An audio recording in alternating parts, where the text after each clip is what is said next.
एक छोटा सा गांव था। गांव का नाम था शांतिपुरा।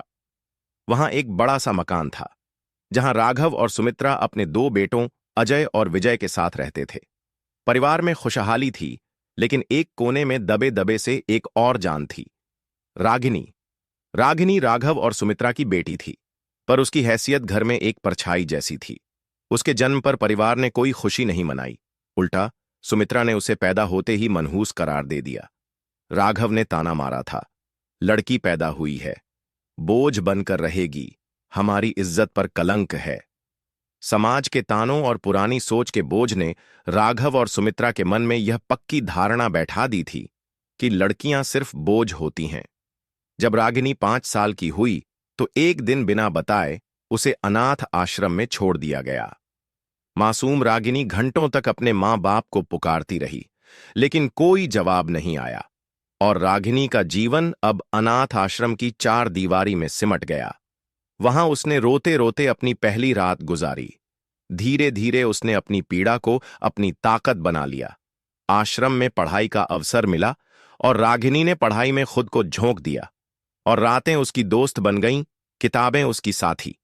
जब बाकी बच्चे खेलते, वह कोने में बैठकर किताबें पढ़ती।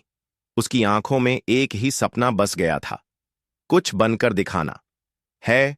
और समय बीतता गया। रागिनी ने अपनी मेहनत और लगन से ग्रेजुएशन पूरी की और फिर DSP, deputy superintendent of police बनने का सपना सजाया। और पहले प्रयास में असफलता मिली, दूसरे प्रयास में भी नाकामी, लेकिन उसने हार नहीं मानी। उसकी आंखों के सामने वो पल घूम जाते थे जब उसके माता पिता ने उसे बोझ समझकर छोड़ दिया था। तीसरे प्रयास में उसने सफलता हासिल कर ली। उसकी मेहनत रंग लाई और वह डीएसपी बन गई। अब उसकी वर्दी पर लगे सितारे चमकते थे और दुनिया उसके नाम का सम्मान करती थी।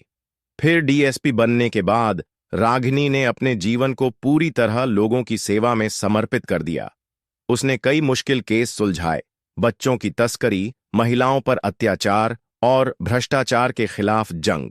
उसकी ईमानदारी और कर्तव्यनिष्ठा की मिसालें दी जाती थीं। एक दिन उसे एक ऐसे रैकेट के बारे में खबर मिली जो गरीब लड़कियों को बहला फुसलाकर गलत धंधों में धकेलता था। रागिनी ने एक गुप्त ऑपरेशन शुरू किया। ये मामला उसके लिए सिर्फ एक केस नहीं था, बल्कि उसकी अपनी बीती जिंदगी की एक झलक थी। उसने दिन रात एक कर दिए और आखिरकार एक बड़ी सफलता हासिल की, और इस ऑपरेशन की गूंज पूरे राज्य में फैली। अखबारों में उसकी तस्वीरें छपीं और टीवी चैनलों पर उसकी बहादुरी के चर्चे होने लगे। शांतिपुर गांव में भी यह खबर पहुंची और लोगों ने गर्व से कहा, ये वही रागिनी है जिसे उसके माता पिता ने बोझ समझकर छोड़ दिया था। फिर 25 साल बाद वही शांतिपुर गांव अब भी वहीं था, लेकिन वक्त ने कई चीजें बदल दी थीं। राघव और सुमित्रा बूढ़े हो चुके थे। दोनों बेटों अजय और विजय की शादी हो चुकी थी। शादी के बाद बेटों की प्राथमिकता बदल गई थी।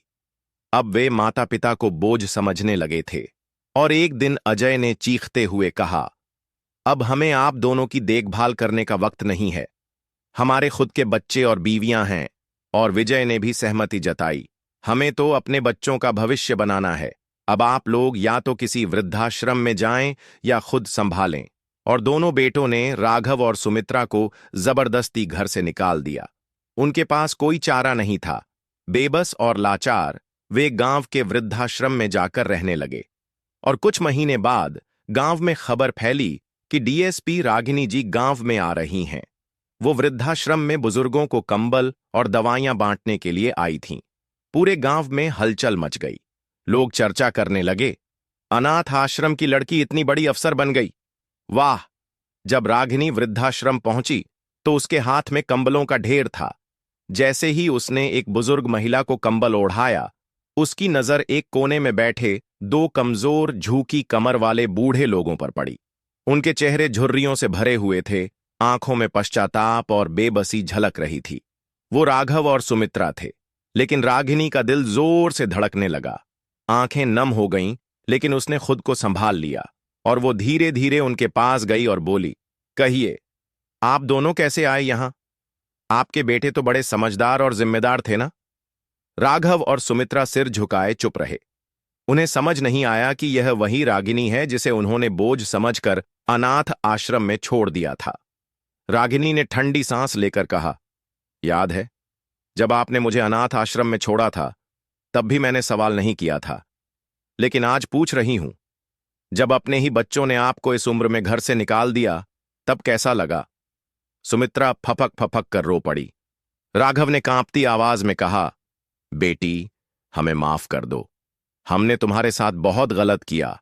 हमें एहसास हो गया है कि बेटियां बोझ नहीं होतीं। रागिनी ने उनकी तरफ देखा और कहा, मां बाप के कर्मों का फल वक्त जरूर देता है। मैंने आपको माफ कर दिया, लेकिन जिंदगी ने नहीं। और रागिनी ने वृद्धाश्रम के संचालक से कहा कि वो राघव और सुमित्रा की देखभाल अच्छे से करें। गांव वालों ने ये दृश्य देखा और आंखें नम कर लीं। हर तरफ रागिनी की जय जयकार होने लगी। अब शांतिपुर की कहानी बदल चुकी थी। रागिनी ने साबित कर दिया था कि बेटियां बोझ नहीं होतीं। वो पेड़ होती हैं जो भले ही जड़ से काट दिए जाएं, लेकिन एक दिन आसमान छूने का माद्दा रखती हैं। दोस्तों, यह कहानी आपको कैसे लगी? कमेंट्स बॉक्स में जरूर बताया। अगर आपको कहानी पसंद आया तो प्लीज वीडियो को लाइक कीजिए, शेयर कीजिए और ऐसे ही नई नई कहानी के लिए हमारे चैनल को सब्सक्राइब जरूर करें। धन्यवाद।